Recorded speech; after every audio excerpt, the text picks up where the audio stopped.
For the 9th time, Senate Democrats have filibustered a government funding bill that would have, if it had passed, reopened the government. We are more than 2 weeks into this Schumer shutdown, a partial government shutdown that has been caused entirely by Democrats. Now, some of them are pretending like they don't really know how the system works. Oh, the Republicans control all of Washington. They have the White House and the Senate and the U.S. House. How can this be our fault? And of course, they all know the true answer, which is you need 60 votes in the U.S. Senate to pass bills like this because of the filibuster, which is a tool that the minority party has. Democrats pretend to hate it when they're in the majority, and I think one day they might try to get rid of it, but when they're in the minority, they cling to that power as their leverage. That's the point of the filibuster. Both parties seem to warm up to it when they find themselves not in the majority anymore, which is kind of how things work around here. And because the Republicans do not have a filibuster-proof majority, they have, 53 seats? Need to get to 60 on these votes. They need a handful of Democrats to vote with them to reopen the government. And they've actually had a few of them. A few of the Democrats have been voting with Republicans on this bipartisan, clean, quote unquote, meaning there's no policy changes to it, no poison pills. It's just continuing the status quo level of spending that Democrats have signed on to more than a dozen times over the last few years. These are Biden-era spending levels. It is a clean CR, which they're lying about, although Shannon Bream was able to get Hakeem Jeffries over the weekend on Fox News Sunday to admit as much. It's a clean CR. A few Democrats have been voting with the Republicans, so we've got a bipartisan majority voting, yes, let's reopen the government. But you need 60 votes, and they once again fell short of that today. A Democratic filibuster has guaranteed that the Schumer shutdown now continues. And what the Democrats are saying is, and I want to critique and rebut what the Democrats are saying, but I also want to offer a few words to Senate Republicans to warn them and to stiffen their spines on this issue. The Democrats are saying, well, look, premiums are going out of control for Obamacare.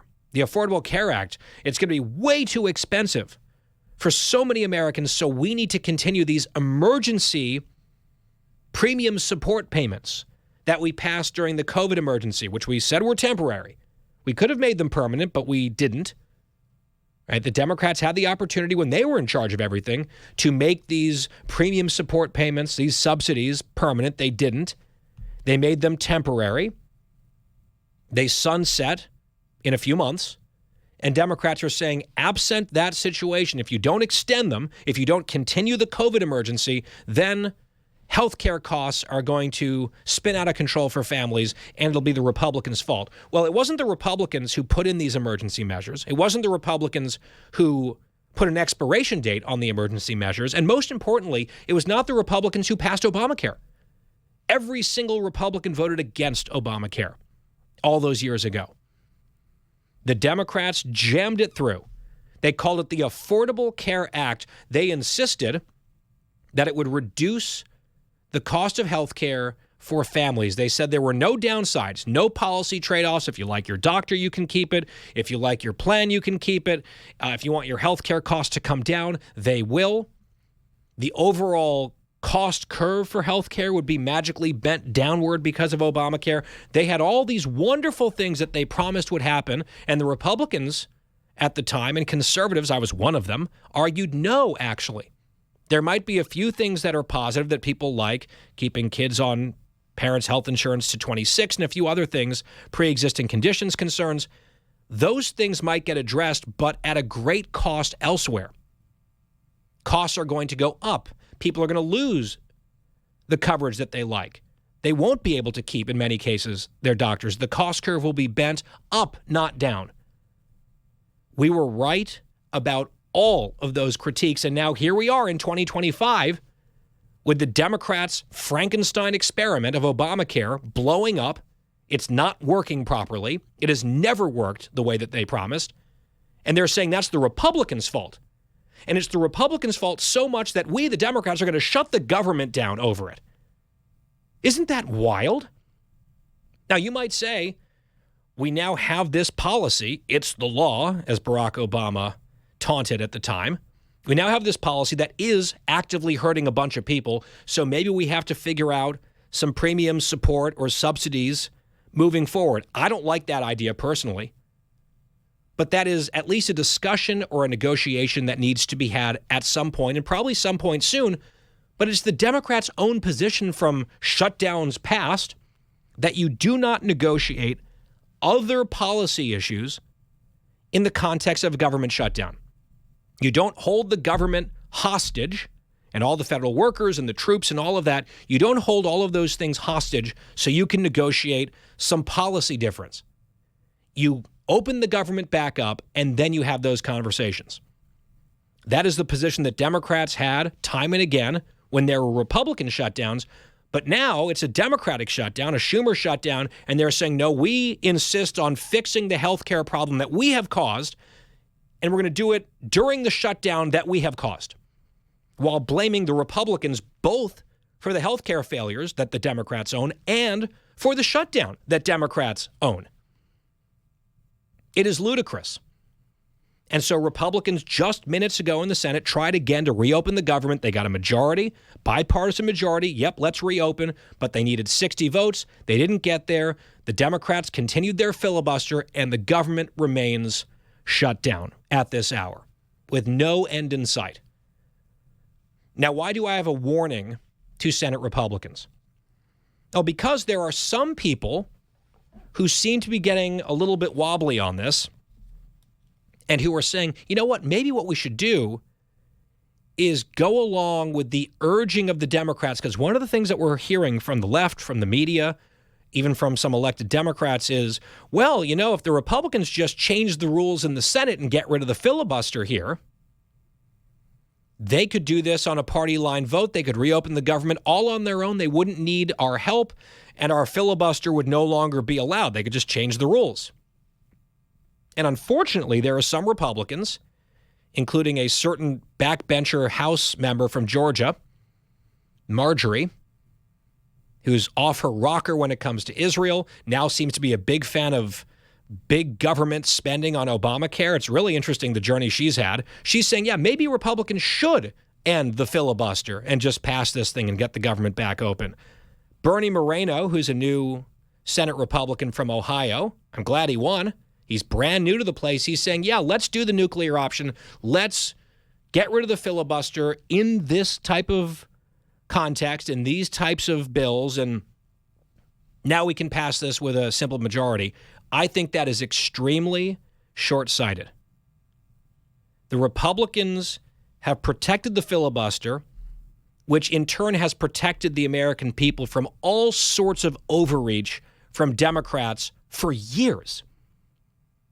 The Democrats would like nothing more, because I don't think they necessarily have the votes themselves to blow up the filibuster. A lot of them talk about it, especially when they're all really exclusively when they're in the majority. But I think there are a few of them that wouldn't go along with it. Despite all the tough talk, they would love nothing more than to shut down the government and then goad the Republicans into doing their dirty work for them on the filibuster. And then they can say, oh, well, if the Republicans weaken the filibuster in this way, we're just following their precedent and we're going to weaken it again or get rid of it altogether on legislation. And then all bets are off. Then the Senate becomes the House, and one of the cooling saucer, as they call it, brakes on the system is gone. The Democrats would like to pressure the Republicans into being the ones who do it. Why on earth would Republicans reward this cynical shutdown strategy in the most short-sighted way imaginable to end a Democratic shutdown, which is turning more and more against the Democrats, by the way? And for what? To pass a clean CR for a few months? You're going to give the Democrats this giant political win with lasting implications in the Senate by changing the rules, rewarding them for what they're doing? So the Republicans would be the ones responsible for altering forever the legislative filibuster, I think that is incredibly stupid and reckless. Yes, it is a tempting solution if you're looking 1 inch in front of your face, but if you have even a tiny bit of foresight, it is a terrible, terrible idea. Don't do it. Don't give them that hope. Don't spread dissension in the ranks when the Republicans have a very clear story to tell on this shutdown. The Democrats are doing it. It is completely the fault of the Democrats. They voted 9 times to keep the government shut with their filibuster, and we're going to keep voting to reopen the government. Eventually, the Democrats will cave. The pain point will be bad enough. I'm not sure if it'll be next week or next month, but at some point, the pain will be bad enough that the party of government will cave. A number of Senate Democrats will join the Republicans, and they'll get to 60, and they'll reopen the government. At which point, there will be an implosion of fury within Democratic ranks. The base will be so angry. They're happy with the fight right now, but when they lose the fight, they will be furious. Why would you give aid and comfort to the opposition party, rewarding them for their hypocrisy and for their cynicism and for their recklessness by doing some dirty work, by changing the rules in the Senate the way that they talk about wanting to do, but they would love for the Republicans to have their fingerprints on it? Absolutely not. Republicans in Congress need to stand firm and be steady and plant their feet and just tell the truth. The facts are on their side, and wait out the Democrats who are incoherent in their arguments. Do not give them an inch, let alone this mile that they're asking for. Don't do it. People arguing otherwise, I think, are making a grave mistake. Stand firm, stare them down, and win this shutdown. Win the showdown. Make them own what they are doing on the left.